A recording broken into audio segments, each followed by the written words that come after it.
All right, folks, SmallBoySir here, and holy moly guacamole, we're diving deep today, like Mariana Trench deep, into my epic quest to, shall we say, extrovertify myself. Now, you see me here, all loud and chatty, right? Like a caffeinated squirrel. At a nut convention? Yeah, well, that wasn't always the case. Back in my youth, I was basically a hermit crab in human form. Shy. You could have used me as a bookmark. Introverted? I wrote the manual. But then college hit and I thought, SmallBoySir, you gotta change. So I stumbled upon this whole fake it till you make it thing. You know, the one those fancy pants studies talk about. And I thought, hey, why not? So I decided to become a social butterfly, or at least a slightly less awkward moth. I hit up every party, every gathering, every let's pretend to be social event you can imagine. I forced myself to talk to people, even when my inner voice was screaming, run, SmallBoySir, run. And you know what? It kind of worked. People started thinking, wow, SmallBoySir, he's like super outgoing. I was meeting people, making friends, and generally looking like I knew what I was doing. But here's the kicker, folks, the big reveal, the plot twist. Deep down, I was still the same introverted hermit crab.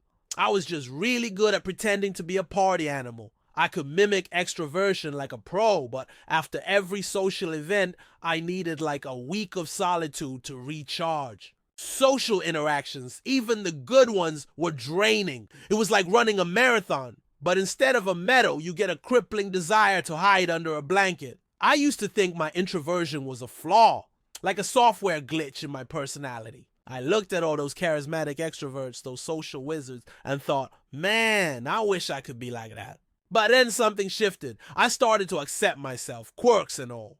I realized that being shy or having social anxiety is just part of the SmallBoySir package. It's like I'm a limited edition, you know?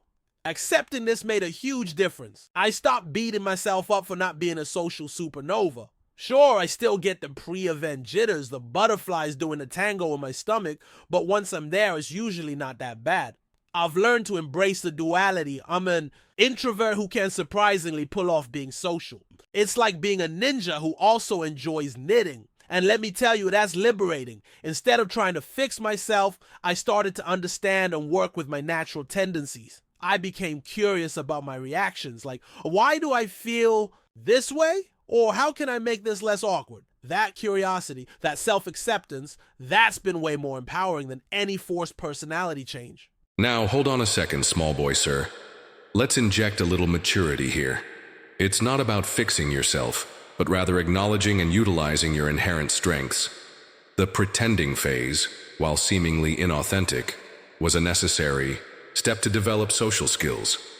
The key is to blend the learned behaviors with your natural disposition, finding a balance that feels authentic, not forced.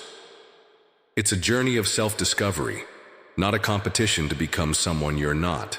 Whoa, hold on there, inner SmallBoySir. You're getting all philosophical on me.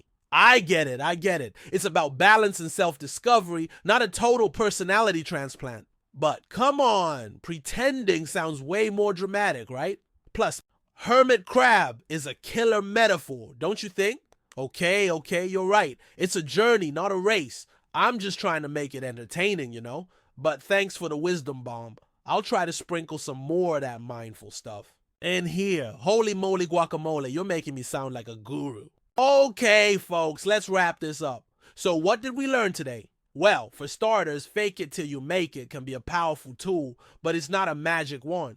It can help you develop new skills and step outside your comfort zone, but it won't fundamentally change who you are. And that's okay. Embrace your uniqueness, your quirks, your inner hermit crab if you have one. We're all a bit weird, and that's what makes life interesting. Remember, self-acceptance is key. It's about understanding your strengths and weaknesses and working with them, not against them. It's a journey of self-discovery, not a race to become someone you're not. So go out there, be yourself, but then don't be afraid to experiment, to try new things, to step outside your comfort zone every now and then. And hey, if you enjoyed this introspective dive into the mind of SmallBoySir, why not hit that like button? And if you're new around here, consider subscribing for more musings, misadventures, and maybe even a few more hermit crab metaphors. Thanks for watching, folks, and remember, embrace your inner weirdo.